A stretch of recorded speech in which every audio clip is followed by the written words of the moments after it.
அந்த குழந்தைக்கு அவ்வளோ இப்போ யார் நாளைக்கு வந்து நான் எங்கள் வேலை பார்த்துட்டு இருப்பேன், சார் வேலை பார்த்துட்டு இருப்பாரு, எல்லாம் அந்த தொழில் இருக்கவங்க எத்தனை நாள் பார்ப்பாங்க?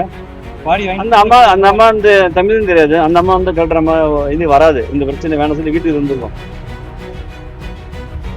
இல்லை சார், நேற்று வந்து அவங்க வந்து நேற்று நடந்த உடனே விஷயம் வந்து வயலன்ஸ் ஆகிப்போச்சு. ஒரு ஒரு கூட்டத்தில் ஒரு உயிர் போயிருக்கு சொல்லி அது விஷயம் வயலன்ஸ் ஆன உடனே அவங்க எல்லாம் வந்து எல்லாம் பார்த்துட்டு, நான் உங்களுக்கு என்ன பண்ணணும்னா பண்ணிடுறேன், குழந்தை இருக்காங்கன்னு சொல்றீங்க, அந்த அம்மா தனியாக இருக்க சொன்னாங்க, நான் பண்ணுறேன் சொல்லி சொன்னாங்க. நேற்றெல்லாம் அவங்க வீட்டுக்கு போயிட்டு காலைல போஸ்ட்மார்ட்டம் பண்ணிட்டு அவங்க வந்த வாட்டி எல்லாம் பண்ணணும்னு பார்த்தா அவர் காலேருந்து வராம யாரோ ஒருத்தருங்க வந்து பேசிட்டு நீங்க சின்ன சின்ன பசங்க நான் கட்சிக்காரன் கேட்டா அவங்க கட்சிக்காரன் தான், கட்சிக்காரன் அவங்க கிடையாது. அவங்க வந்து பேசல, பேசாமே இருக்காங்க. ஒரு உயிருக்கு மதிப்பு அவ்வளவு கூட்டத்துல போய் உயிர் போயிருக்கு. நான் ஒரு விஜய் சாருக்கு ஒரு வேண்டுதல், ஒரு கூட்டத்துல ஒரு ஒரு உயிர் போயிருக்குன்னா நீங்க ஏன் அவ்வளவு ஆசாலா இருக்கீங்க? எப்படி மக்களோட டச்சப்ல இருக்கீங்களா? மக்களோட ஒரு ஒரு தொண்டனவர் வந்திருக்கான், அவருக்கு அந்த கதினா அவர் ஏன் அதை யோசிக்க மாட்டேங்கிறான்னு தெரியல. அவரு மாவட்ட நிர்வாகி யாரோ கலந்துட்டு இப்ப என்னப்பா ஆயிடுச்சு ஏதாயிடுச்சு, இது வந்து பணம் பத்தல அனுப்புறதுக்கு எல்லாரும் 5 10 கொடுத்தா ஊருக்கு நாங்க பாடி அனுப்பிச்சிருக்கோம். சின்ன அதெல்லாம் கிடையாது. ஒரு உயிருக்கு மதிப்பு இல்லையா? ஒரு உயிர் அந்த கூட்டத்துல போயிருக்கு, அந்த ஊருக்கு கூட்டத்துல போறோம் அப்படின்னு. சரி, நேத்து வந்து நாங்க பக்கத்துல இருந்து பண்ணி கொடுத்துறோம், எங்களுக்கு ஆனது ரொம்ப கஷ்டம், நாளைக்கு நாங்க வந்து பக்கத்துல இருந்து பண்ணிக்கிறோம். காலைல யாருமே வரல, எந்த தொடர்பு யாருக்கும் இல்லை.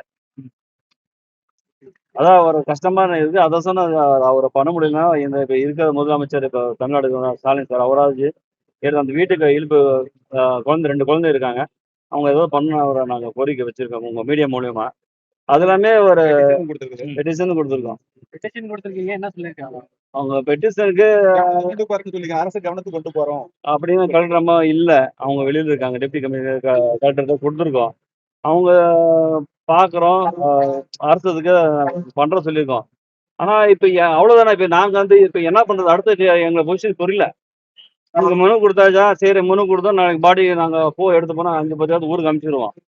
அந்த குழந்தைக்கு அவ்வளவு இப்ப யாரு நாளைக்கு வந்து நான் எங்க வேலை பார்த்துட்டு இருப்பேன், சார் வேலை பார்த்துட்டு இருப்பாரு, எல்லாம் அந்த தொழில் இருக்கவங்க எத்தனை நாள் பார்ப்பாங்க? அந்த அம்மா வந்து தமிழும் தெரியாது, அந்த அம்மா வந்து கல்ற இது வராது, இந்த பிரச்சனை வேணும் சொல்லி வீட்டுக்கு இருந்துருக்கும்.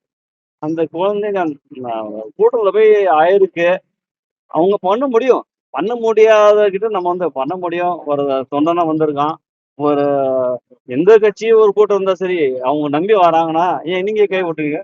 எல்லாருக்கும் ஒரு கேள்விதான். ஒரு பெரிய இப்ப விஜய் சார் இருக்கட்டும், ஒரு கூட்டத்துல உங்க நம்பிதான் வந்திருக்காங்க, நீங்க கடைசி நீங்க கைவிட்ட மாதிரி இருக்கு. என்ன முடிவுல இருக்கீங்க?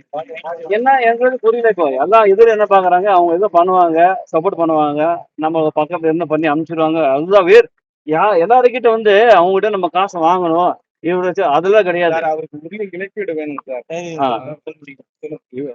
இழப்பீடு வேணும். அது எல்லாமே ஒரு ஒரு உயிர் போயிருக்கே வந்து பார்த்து என்ன பண்ணணும் பண்ணணும் ஒரு கோரிக்கை. அது வரைக்கும் உடல் வாங்க கூடாதுன்னு சொல்லி எல்லாம் அவங்க வீட்டுக்கு ஆளுங்க சொல்லியிருக்காங்க. அவங்க சுபாஷ் இல்ல சார், தியாகக்காரங்க நேத்து வரைக்கும் வந்து பார்த்தாங்க சார், ஆஸ்பத்திரியில வந்தாங்க. இன்னைக்கு வந்து பாக்குறேன், அதுக்குண்டான நிவாரணம் கொடுக்கறேன்னாங்க. அந்த நிவாரணம் குழந்தைங்க 2 குழந்தைங்க இருக்குது, அதுக்குண்டான நிவாரணம் கொடுத்தாங்களா? நாங்க மார்ச்சேட்ல இருந்து பாடி வாங்கிக்கலாம். இங்க வந்து பெட்டிஷன் கொடுத்துருக்கோம், இது வரைக்கும் வரல, நீங்க நடவடிக்கை எடுங்கன்னு சொல்லி கலெக்டர் அம்மாட்ட பெட்டிஷன் கொடுத்துருக்கோம். என்ன மாதிரி நடவடிக்கை எடுக்க சொல்லி கேட்டிருக்கீங்க? அவங்க என்ன சொன்னாங்க? இந்த மாதிரி தான் நேற்று கூட்டத்துக்கு போன ஒருத்தர், நம்ம நண்பர் ஒருத்தர் உயிர் இழந்துட்டாரு. அதுக்கு வந்து அவங்க தேவையான நிவாரணம் பண்ணி கொடுக்கறாங்க. இது வரைக்கும் வந்து எங்களை பார்க்கவே இல்லை. அதனால இது இன்னைக்கு அது நீங்க வந்து அவங்க கிட்ட பேசி நடவடிக்கை எடுத்து எங்களுக்கு அந்த நிவாரணத்தை வாங்கி கொடுங்க சொல்லி கொடுத்துருக்கோம். மாவட்ட செயலாளர் நேத்து வந்து நாங்க எல்லாத்துக்கும் பண்ண நிவாரணம் நாங்க பண்ணி கொடுக்கறோம். நாங்க இன்னைக்கு இது வரைக்கும் வரவே இல்லை சொல்லிதான் இங்க வந்திருக்கோம். ஆம்புலன்ஸ் மகாராஷ்டிராவுக்கு போகணும் அப்படின்னு 1,60,60,000 செலவாகணும்.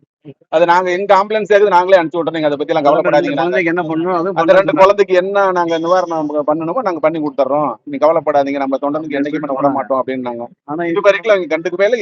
நேத்து வந்தாங்க, இன்னைக்கு வரவே இல்லை. இன்னைக்கு யாருமே பேசவே இல்லை. தெரிந்து கொள்ள கீழ்கண்ட கேபிள் மற்றும் டிடிஹெச் நெட்வொர்க்குகளில் எம்நாடு செய்தி தொலைக்காட்சியை காணுங்கள். பாதகம் செய்பவரை கண்டால் நாம் பயம் கொள்ளலாகாது பாப்பா, மோதி மிதித்து விடு பாப்பா, அவர் முகத்தில் உமிழ்ந்துவிடு பாப்பா. அண்மை செய்திகளை உடனுக்குடன் தெரிந்து கொள்ள இணைந்திருங்கள் எம் நாடு தொலைக்காட்சியுடன்.